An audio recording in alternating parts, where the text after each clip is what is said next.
31번 다음 상소가 올려진 직접적 계기로 오른 것은 자 여기 보면 미국으로 말하면 우리가 잘 모르던 나라입니다. 미국이 언급이 돼 있고 그리고 하물며 러시아도 나오고 미국도 나오고 일본도 나오고 바로 뭐죠? 러시아의 남하를 막기 위해서 조선이 나아갈 외교 방향은 중국과 친하고 친중국, 결일본 그리고 연미방 미국하고도 이제 연대를 해야 된다는 소리죠.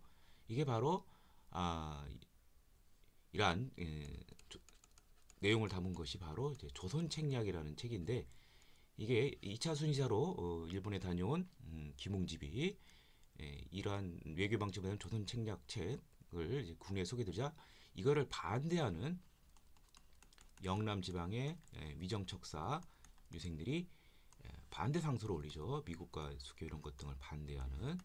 그래서 바로 정답은 바로 이제 5번이 되겠죠.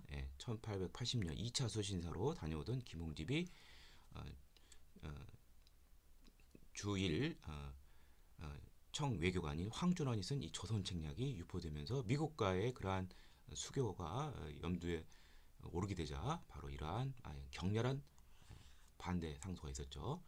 대표적인 사람이 이제 이만손이 있고요. 또 뭐 홍제학이라는 인물은 또뭐 격렬하게 임금까지 비판하다가 결국 처형까지 당했죠. 자, 그러면 나머지 보도록 하죠. 개항장에서 일본 화폐가 유통이 됐다. 자, 강화도 조약이 체결이 되고 조일수호 조교 이후 6개월 뒤에 이제 그 부록 무역 조일수호 조교 부록과 무역 규칙이 이제 체결이 되는데요. 거기서 이제 그 부록을 통해서 일본 화폐가 유통이 이제 가능하게 되었습니다. 자, 조미소 통상 조약이 체결됐다. 이것은 계기가 아니라 이러한 반대도 불구하고 결국에는 조미소 통상 조약이 이듬해 체결이 된 것이죠. 자, 그다음에 제너럴 셔머너가 평양 군민과 충돌하였다. 미국 상선 통상을 요구하다 실패하자 또 약탈을 해서 결국 제너럴 셔머너가 평양 군민들에게 불태워지는 게 이제 1866년에 있었던 병인년에 있었던 바로 제너럴 셔머너 사고고 이것이 5년 뒤 신미항해로 연결이 되죠. 영종도의 일본군의 상계가 약탈을 저질렀다. 이게 바로 이른바 운요 사건이 되겠죠. 그래서 이 포함외교인데 이를 계기로 이듬해 강화도 조약으로 연결이 되었습니다. 자, 다음 32번. 다음 편지가 작성된 시기를 연필에서 옳게 고른 것은 자, 여기 황사영 원림 이렇게 되어 있죠. 황사영 백서 사건입니다. 이 황사영 백서 사건은 신유 사업과 관련되어 있고 신유년이 1801년이죠. 그래서 순조 주기 다음에니까 3번이 되겠는데 그 내용은 뭐냐면 이제 그 순조가 즉위를 하면서 정순왕후가 이제 수렴청정을 하게 되면서 노론 벽파인데 천주교 이제 그 탄압을 굉장히 가혹하게 합니다. 여기에 이제 그 천주교 신자 중에 이제 그 시파 인물들이 많기 때문에 그러신데 그래서 이때 이제 어떤 사람들이 이제 희생을 당하냐면 청 신부 청나라 손 신부인 주문모 신부를 비롯해서 수천 명이 다 이제 걸려서 처형당하거나 유배를 당합니다. 이때 이제 뭐 유배 당한 사람 중에 이제 정약용도 있고 유해형 정약전은 흑산도로 정약용은 강진으로 그다음에 또 유해형 정약종은 이제 처형을 당했죠. 등등등등 이렇게 쑥대밭이 되자 이 황사영이 여기 보면 베이징 국경 주재 주교에게 이거 좀 군사를 보내서 문책해 주길 바랍니다. 조선 정부에서 이것이 이제 발각이 되니까 난리가 난 거죠. 자, 그래서 정답은 바로 3번이 되겠고요. 다음 33번 밑줄근 기억 사건 이후의 사실로 옳은 것을 보기에서 옳은 것은 이것은 흥선대원군의 아버지 남영근 무예입니다. 한 독일 상인이 이게 바로 오페르트 도굴 사건이죠. 도굴을 시도했으나 뭐 실패했죠. 성공하지 못했지만 이로 인해서 더욱더 이제 서양 세력에 대해서 적개심을 갖게 되죠. 흥선대원군은 더더욱 자 이후의 사실로는 이제 어떤 것이 있느냐 신미양요가 있겠고 1871년 또 그해 이후 이제 척합의를 세워서 통상수교 거부 정책을 더욱 굳세게 먹게 되겠죠. 자, 그러면 하나씩 보도록 하죠. 전국 각지에 척화비가 알려졌다. 그렇죠. 신민년에 있었고, 자, 신미양요의 대표적인 전투 이름이 어제연 장군이 있던 광성보 전투가 있었죠. 예, 그래서 신미양요 때는 어제연의 광성보 전투, 그 다음에 병인년에는 한성근의 문수산성 김포 쪽, 그 다음에 정족산성에서 양원수, 요 두 전투만 아시면 됩니다. 따라서 정답은 기역 니은이 되겠고요. 1번이 되겠고, 외규장과 의계가 국외로 약탈이 되었다. 양원수 부대가 정족산에서 활약했다. 이거는 이제 병인양요와 관련이 있습니다. 뭐 하나 더 하자면 이제 한성근, 문수산성. 자, 다음 34번 밑줄근 사절단에 대한 설명으로 오는 것은 이 그림은 미국 공사의 서울 부임에 답하여 사절된 사절단으로서 아서 대통령을 만나는 장면이다. 초빙에 응답을 한다. 그래서 보빙사라고 하는 것이죠. 예, 이제 대미 최초의 대미 사절단인데 1883년이 되겠습니다. 자, 여기에 이제 파견된 사람은 이제 개화파 인물로서 온건 개화파 인물로서 이제 민영이 있고, 급진계화 인물로서 이제 홍영식이라든지 서강범 등이 있었고, 또 육일준도 여기 따라갔다가 더 공부를 하고서 최초의 이제 유학생이 되는 것이죠. 자, 그래서 정답은 5번이 되겠고요.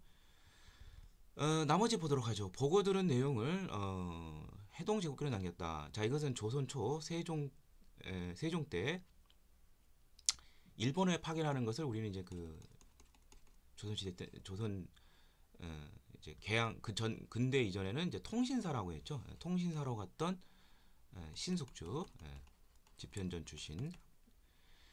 자, 그래서 갔다 온 것을 이제 해동 제국기로 남겼고요. 고종이 대한제국을 선포한 이후 파견이 됐다. 대한제국을 선포한 것은 1897년 10월 이후죠. 아니고 개화 반도연의 비밀리 파견이 됐다. 이것은 조사 시찰단입니다. 최초로 이제 그 개항 이후 최초로 보낸 이제 사절단인데, 이게 이제 일본에 이제 파견이 됐는데 당시 이제 반대 여론이 많기 때문에 몰래 암행어사 형식으로 이제 파견을 하고 돌아왔습니다. 다음에 기계국에서 무기 제조 기술을 습득하고 돌아왔다. 이것은 조사 시찰단과 함께 또 하나는 이제 청에 파견한 사절단이 있죠. 영선사고, 이들은 이제 천진에 있는 이제 그 무기 공장을 견학하고 비슷한 시스템을 마련하기 위해서 이듬해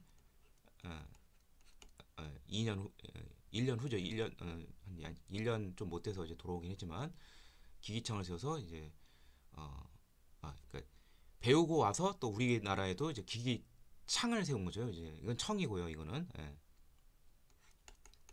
청이고 1883년에는 우리는 이제 기기창을 설치를 했다. 이렇게 정리하시면 되겠습니다. 자, 다음 35번. 가에서 라에 들어갈 내용으로 적절한 것을 보기서 고른 것은, 자, 열강의 이권 침탈이죠. 아간 파천이요. 자, 러시아는 이제 뭘 했고 뭘 뺏었고 이걸 알아야 되는데, 러시아는 이제 울릉도 그 하고, 그 다음에 압록강 쪽, 압록강 용안포 쪽 조차를 한번 시도를 했고, 그 다음에 두만강 지역 이쪽에 그 목재 산림 채벌권을 이제 얻었습니다. 그리고 저령도, 부산 앞에 저령도 조차를 시도를 했으나 이것은 이제 성공하지는 못했죠.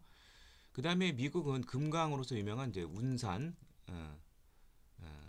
금강 채굴권과, 그 다음에 원래 이제 그 경인선을 얻었는데 이걸 이제 넘겨버렸죠. 그렇게 되겠고, 그 다음에 영국도 이제 은산 금강, 여기도 이제 뭐 금강 쪽이 금강을 또 이제 했고, 그 다음에 일본은 이제 철도 쪽은 죄다 가져갔어요. 그래서 경부선, 그 다음에 이제 경의선은 원래 프랑스 건데 이걸 또 사들여서 또 했고, 경인선도 가져가고, 철도는 죄다 일본이 다 가져가게 되었습니다.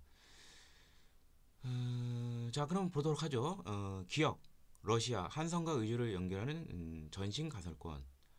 자, 한성과 의주를 요구한다는 것은 의주를 지나서 청으로 가는 것이죠. 이거는 이제 청하고 관련되어 있는 것이고, 그래서 그 무선 전신이 이제 그 이쪽도 있고 또 일본하고는 이제 부산에서 저쪽 일본 이제 나가사키 쪽으로 또 연결이 되는 또 전신 가살권 또 이렇게 또 따로 있게 됩니다.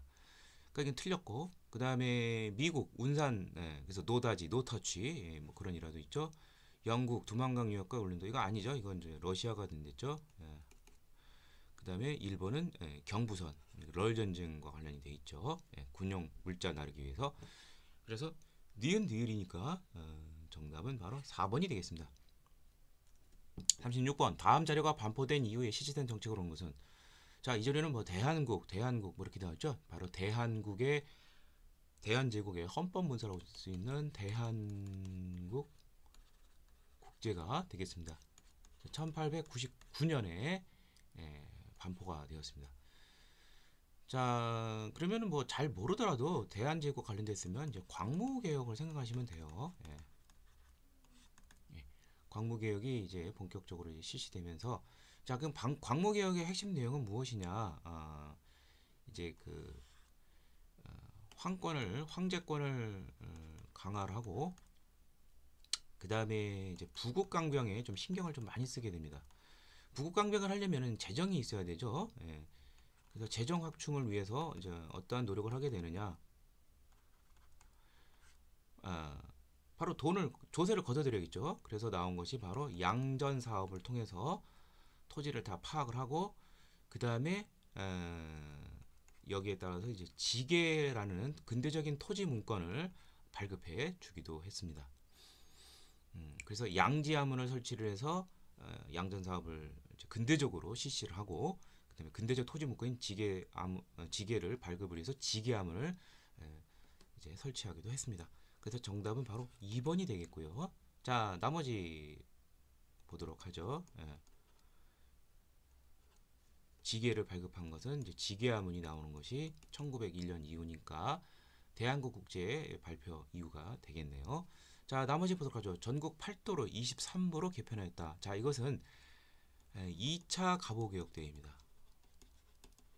2차 가보개혁은 1894년 12월 또는 뭐 음력으로 12월이고 양력으로는 1895년으로 넘어가죠. 이듬해 1895년 7월까지 요 사이에 있었으니까 해당이 안 되고요. 건양 연호를 사용하고 태양력을 사용했다. 자, 이것은 을미개혁이죠. 이제 3차 개혁이라고 볼 수 있는데 1895년 10월에서 아간 파천은 1896년 2월까지 이때 있었고요. 그 다음에 6조를 파람으로 개편하고 과거제를 폐지하였다. 이거는 1차 가보개혁에 해당이 돼 있죠. 자, 1차 가보개혁은 1894년 양력으로 7월에서 그해 12월까지 군국 기무처를 설치하여 근대적 개혁을 추진했다. 이것도 역시 1차와 관련이 되어 있죠. 1차 때는 군국 기무처인데 2차 때는 군국 기무처를 없앴다는 것도 좀 알아두시기를 바랍니다. 37번 가신문에 대한 설명을 옳은 것은 자, 뭐뭐의 창건사인데 우리 조정에서 방문을 설치하여 이렇게 되어 있습니다. 그러면 뭐죠? 우리나라 최초의 신분인 한성순보가 되겠고요. 1883년 순보라는 것은 열흘이라는 뜻이니까 10일 간격으로 편찬했고 자, 이거는 이제 국문이 아니라 이제 한문으로 됐겠죠. 그리고 관보의 성격이 있다는 거, 나라 소식을 알리고 뭐 등등등등. 자, 그래서 정답은 바로 순한문 신문으로 열흘마다 발행한 것이 원칙이었다. 이렇게 되겠습니다. 자, 나머지 보도록 하죠. 의병운동을 호의적으로 보도한 대표적인 신문은 가장 항일 언론 쪽의 성격이 강한 대한매일 신보입니다. 영국 기자 베델이 1904년에 이제 설립을 했었죠. 양기탁과 함께 시일야 방송대국이라는 논술을 실었다. 자, 이것은 이제 황성신문이 되겠죠. 이것은 이제 식자층, 지식인층, 유생층을 대상으로 한 그런 언론이고요. 바로 장지연의 을사조약을 비판하는 시일야 방송대국 유명하고 국제보상운동을 적극적으로 후원하였다. 자, 이것은 대한매일신보가 왜냐하면 양기탁이 이제 대한매일신보를 이제 창간에도 관여를 했지만 국제보상운동의 간사로서도 활동을 많이 했고요. 대한매일신보 외에도 다른 뭐 황성신문, 제국신문 다 모든 언론들이 나랏빛을 갚자는 국제부산 등을 적극적으로 다 후원을 했지만 대한매일신보가 이제 가장 대표적인 걸로 알 수 있겠고요. 정부의 지원을 받으면 영문으로 발행했다. 이것은 우리나라 최초의 민간 신문인 독립신문이 되겠죠.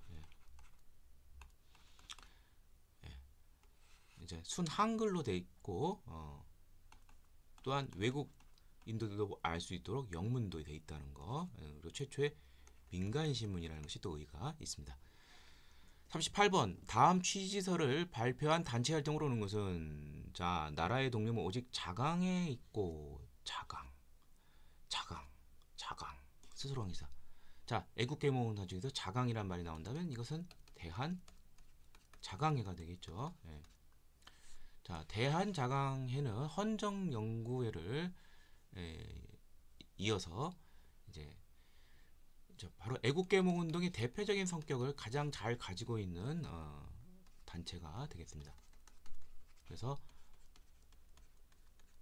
이 기간에 존재를 했는데 애국계몽운동은 교육과 산업 부흥 이것을 굉장히 강조를 하죠. 교육, 계몽이라든지 그래서 이런 거를 이제 강조하는 것이 되겠고요. 대한자강에는 무엇보다도 강력하게 고종의 강제 퇴위를 반대를 하는 운동을 펼치면서 일진회와 대립을 하다가 결국 해산이 되고 말았습니다. 자, 그래서 정답은 1번이 되겠고요. 자, 나머지 보도록 하죠. 중추원 개편을 통해서 의회 설립을 추진한 단체는 바로 독립협회가 되겠죠. 자, 독립협회가 만민공동회, 더 나아가서 관민공동회를 통해서 정부와 교섭을 해서 중추원을 의회로 개편을 하는 그러한 것을 추진하다가 결국 공화정 추진 이런 모함으로 결국 해산이 되고 말았죠. 갸견날을 제정하고 기간제 한글을 연구했다. 이게 바로 이제 조선어 연구회라는 한글 단체가 되겠죠. 1921년에 창설이 되었고, 요 특징 갸견날 한글날이 되겠고 잡지 한글. 나중에 1931년 10년 뒤에는 조선어 학회로 이제 다시 개편이 되죠. 일본의 토지를 약탈을 막고자 농강에서 설립한 것은 최초의 애국금융단체인 이제 보안회가 되겠습니다. 그 다음에 대성학교와 오산학교를 세워 민족교육을 실시한 것 바로 비밀결사 애국계몽단체 신민회가 되겠죠. 그래서 신민회 연중에서 안창호 도산 안창호는 평양에서 대성학교를 평북 정주에서는 남강 이승훈 선생이 오산학교를 세웠습니다. 다음 39번 가섬에 대한 설명으로 오는 것은 자 울릉군수 심흥택이 뭐 울릉군수 나오면은 나올 수 있는 게 독도밖에 없죠. 독도가 이제 자꾸 일본이 이제 확보하려고 노력을 하는 것을 알 수가 있는데 자 여기 보면은 여러분들이 알 것이 이제 독도가 확실하게 우리 영토임을 보여주는 것이 대한제국 칙령 제 41호가 있습니다.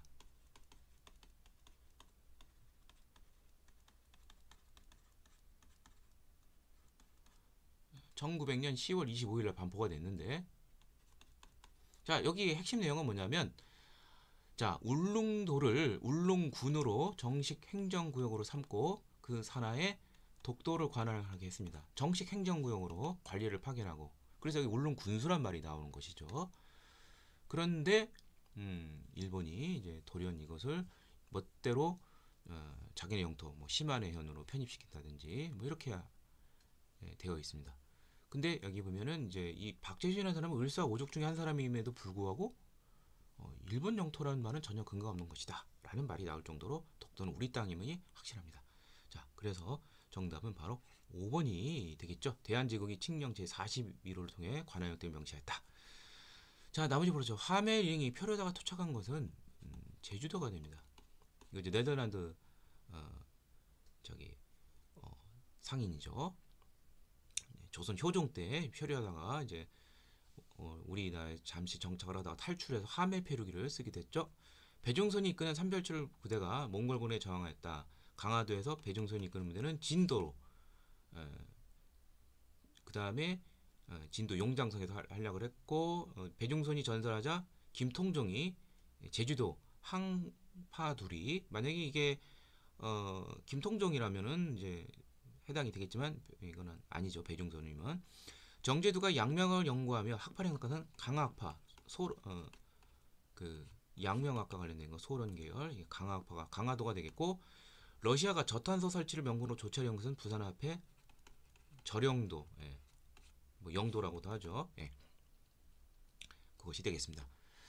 자 다음 가에서 문화유산에 대한 설명을 오른 것은 서울의 근대 건축물 근현대 건축물이 되겠죠. 뭐 근현대라기 그러니까 하여튼 서울의 건축물 이제 창경궁은 뭐 이제 조선 초부터 세웠지만 근현대 때 어떤 의의가 있었느냐. 자 창경궁은 이제 조선 후기에 이제 그 궁전으로 자주 이용이 됐는데 조선시대 오면 이거를 이제 일본이 이제 눌러버리죠. 동문으로 동식물원으로 이제 바꿔버려가지고 아마 좀 나이가 한 50대 이상 분들은 어렸을 때 소풍 갔을 때 동물원 보러 창경궁 가고 그랬었죠. 자, 이거 맞는 내용입니다. 그 다음에 나 서울도서관구 서울시 청사 이렇게 되어 있는데 자, 요 건축 양식을 보면은 이게 이제 일제 시대의 그러한 건물 양식이라는 거 우리가 알 수가 있겠죠. 자, 그래서 그런데 이제 자, 여기서 좀 조심할 게 있어요. 근데 과연 이것이 자, 일제강점기 조선 총독부 청사는 여기에 있질 않고 우리가 총독부 청사는 어디에 있냐면은 광화문 앞에 옛날에 이제 광화문 앞에 보면 이제 정부 종합청사가 있고 거기에 보면은 거기에 원래 그 광화문 지금 광화문 자리에 조선 총독부가 있었어요. 그러니까 이것이 틀린 내용이 됩니다. 그러면 여기는 도대체 무엇이냐? 이제 경성부라는 거죠. 서울시청에 해당하는 것이죠. 조선 총독부가 아니라 경성부 건물이 있는 것이죠. 서울시청에 해당하는. 그래서 그걸 계승해서 이제 서울시청으로 이제 썼던 것이고. 그러니까 이제 그 조선 총독부하고 이 서울시청 이거는 이제 저기 김영삼 정권 이전까지 계속 잘 있었어요. 근데 이제 이거를 없애면서 역사 바로 세우기 그랬는데 뭐 장단점은 있어요. 뭐 일제 잔재를 없앤다는 것도 있지만 역사적인 건물 그런 것도 역사적 가치가 있고 또 우리가 그런 뼈아픈 시대를 또 되새면서 다시는 이러지 말아야겠다 그런 것들 또 우리가 할 수 있지 않나 이렇게 생각을 해봅니다. 자 그래서 정답은 2번이고 을미사변용 고정입시론과 아간 파천 러시아 공사관이죠. 이거 맞는 내용이고 그 다음에 미소 공동회의가 열린 것이 덕수궁 석전입니다. 이건 좀 잘 알아두시길 바랍니다. 그 다음에 명동성당은 민주화의 성지죠. 종교적 건물이니까 야당 등 뭐 이런 수배당한다는 이런 사람들이 여기 오면 당시 서서푸른 독재 정권이라도 이제 뭐 함부로 잡아가지는 못하는 뭐 그러한 형상이었고 여기와 관련돼서 이제 김수환 추기경이 야당의 어떤 제야의 어떤 어른 역할을 했다 이렇게 이해하시면 되겠습니다. 6월 민주화운 행시 또 장소이기도 하죠. 그래서 정답은 2번이 되겠습니다.